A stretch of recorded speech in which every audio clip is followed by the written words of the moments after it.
प्रोनेसिस investor academy के इस brand new video में आप सभी का स्वागत है। आपने कहीं पढ़ा या सुना होगा कि एक्सिस म्यूचुअल फंड जो कि इंडिया की 7th largest mutual fund company है और जो कि टोटल 2.5 लाख करोड़ से भी ज़्यादा का ईवीएम मैनेज करती है, उसमें 1000 करोड़ का फ्रॉड हुआ है। तो इस वीडियो में हम डिटेल में जानेंगे कि एक्सिस म्यूचुअल फंड में एग्जैक्टली हुआ क्या है, और अगर आप एक ऐसे इन्वेस्टर हैं जिसने एक्सिस म्यूचुअल फंड के स्कीम्स में अपना इन्वेस्टमेंट किया है, तो अब आपको क्या करना चाहिए।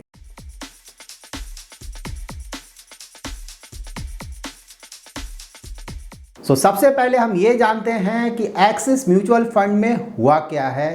तो एक्सिस म्यूचुअल फंड ने अपने 2 एम्प्लॉयज़ को सस्पेंड किया है, और ये 2 एम्प्लॉयज़ हैं वीरेश जोशी और Deepak Agarwal. Viresh Joshi Axis mutual fund में चीफ ट्रेडर और इक्विटी फंड मैनेजर थे, और Viresh Joshi Axis mutual fund में 2009 से काम कर रहे हैं, जबकि दीपक अग्रवाल एक असिस्टेंट फंड मैनेजर थे। वीरेश जोशी और दीपक अग्रवाल टोटल 7 स्कीम्स को मैनेज करते थे, और ये स्कीम्स हैं Axis consumption ETF, Axis banking ETF, Axis Nifty ETF, Axis arbitrage fund, Axis quant fund, Axis tech ETF and Axis value fund. So now इन दोनों ने ऐसा क्या किया है कि एक्सिस म्यूचुअल फंड ने इन दोनों फंड मैनेजर्स को सस्पेंड कर दिया है।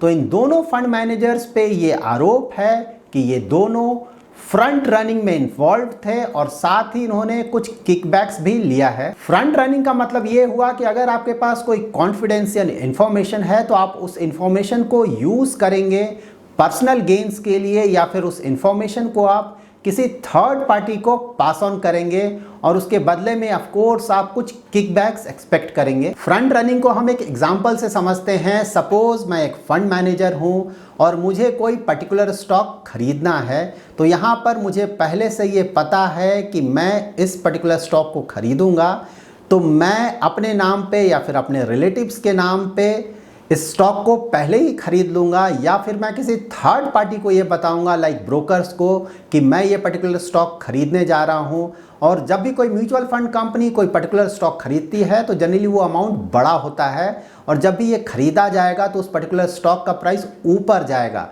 तो यहाँ पे पहले से ही हमने उस स्टॉक को खरीद कर रखा है, और जब म्यूचुअल फंड कंपनी उस स्टॉक को खरीदेगी तो स्टॉक का प्राइस ऊपर जाएगा, और उसके बाद जो हमने पहले से स्टॉक खरीदा हुआ है उसे हम बेच देंगे, जिसके कारण हमें प्रॉफिट होगा। सो नाउ इस फ्रॉड का पता कैसे चला। तो पिछले कुछ समय से इन दोनों फंड मैनेजर्स ने काफी महंगी गाड़ियां खरीदी हैं और काफी महंगे अपार्टमेंट्स खरीदे हैं। जब भी आपका life style all of a sudden पूरी तरह से चेंज हो जाता है तो सर्टनली लोगों को पता चलता है।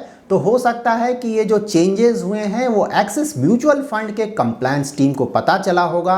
दैट्स वाई ये इन्वेस्टिगेशन स्टार्ट हुआ, और इट सीम्स कि ये इन्वेस्टिगेशन फरवरी मंथ से ही चल रहा है, और फाइनली 4 मई को इन दोनों एम्प्लॉयज को सस्पेंड किया गया है। एक्सिस म्यूचुअल फंड इस इन्वेस्टिगेशन के लिए एक्सटर्नल एडवाइजर्स का भी हेल्प ले रहा है, और साथ ही उन्होंने सेबी को भी इस इन्वेस्टिगेशन के बारे में इन्फॉर्म किया हुआ है। So now as a investor, अगर हमने अपना इन्वेस्टमेंट एक्सिस म्यूचुअल फंड के स्कीम्स में किया हुआ है तो अब हमें क्या करना चाहिए। इन्वेस्टिगेशन अभी तक चल रहा है, तो जब ये इन्वेस्टिगेशन पूरी तरह से कंप्लीट हो जाएगा तभी हमें ये एग्जैक्टली पता चलेगा कि ये जो फ्रंट रनिंग हुआ है उसके कारण एक्सिस म्यूचुअल फंड के वो कौन से स्कीम्स हैं जिनके परफॉर्मेंस पे इसका निगेटिव असर पड़ा है। जो भी निगेटिव असर एक्सिस म्यूचुअल फंड के स्कीम्स पे पड़ना था वो ऑलरेडी पड़ चुका होगा।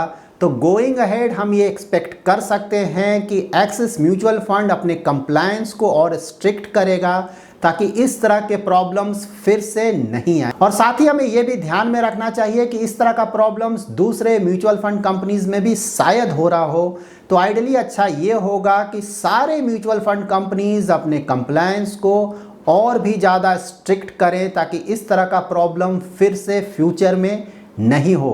क्योंकि जब भी इस तरह का प्रॉब्लम होता है तो एंड ऑफ द डे जो सबसे ज़्यादा हिट होता है वो है इन्वेस्टर्स। एक्सिस म्यूचुअल फंड के इक्विटी स्कीम्स का अगर आप परफॉर्मेंस देखें तो लास्ट 1 और 2 ईयर्स में एक्सिस म्यूचुअल फंड के ज़्यादातर इक्विटी स्कीम्स का परफॉर्मेंस अच्छा नहीं रहा है, और इसका मोस्टली 2 रीजंस है। फर्स्ट रीजन है कि एक्सिस म्यूचुअल फंड के जो इक्विटी स्कीम्स हैं वो ग्रोथ स्टाइल ऑफ इन्वेस्टिंग को फॉलो करते हैं और लास्ट 1 और 2 ईयर्स में अगर आप वैल्यू स्टॉक्स का परफॉर्मेंस देखें तो उनका परफॉर्मेंस तो काफी अच्छा रहा है, लेकिन ग्रोथ स्टॉक्स का परफॉर्मेंस ज्यादा अच्छा नहीं रहा है। सेकंड रीजन है कि अगर आप एक्सिस म्यूचुअल फंड के इक्विटी स्कीम्स का मार्केट कैप एलोकेशन चेक करेंगे तो आपको पता चलेगा कि ज्यादातर इक्विटी स्कीम्स का जो एलोकेशन है डेट में या फिर कैश में वो काफी बड़ा है।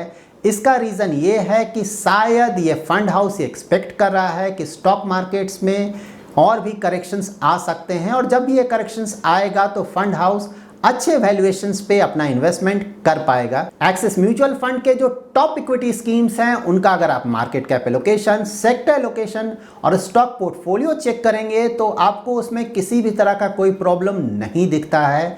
तो अगर इन फंड्स को अच्छी तरह से मैनेज किया जाता है तो फ्यूचर में लॉन्ग टर्म में हम इन फंड से अच्छे रिटर्न्स एक्सपेक्ट कर सकते हैं। So overall axis mutual fund में ये जो इशू हुआ है ऑफ कोर्स ये काफ़ी सीरियस इशू है और साथ ही ये सरप्राइजिंग है कि ये जो फ्रंट रनिंग का प्रॉब्लम है ये काफ़ी लंबे समय से चल रहा था और उसके बाद भी अप टू रीसेंट टाइम्स किसी को भी इसके बारे में पता नहीं चला था। एंड लेट्स होप कि इंडिया में जितने भी म्यूचुअल फंड कंपनीज हैं वो सारे म्यूचुअल फंड कंपनीज अपने कंप्लायंस को काफ़ी स्ट्रिक्ट करेंगे ताकि फ्यूचर में इस तरह का प्रॉब्लम फिर से नहीं आए। So that's it in this video. अगर आपको ये वीडियो पसंद आया है तो जरूर लाइक एंड शेयर करें और अगर अभी तक आपने हमारा यूट्यूब चैनल सब्सक्राइब नहीं किया है तो जरूर सब्सक्राइब करें। Thanks lot for watching.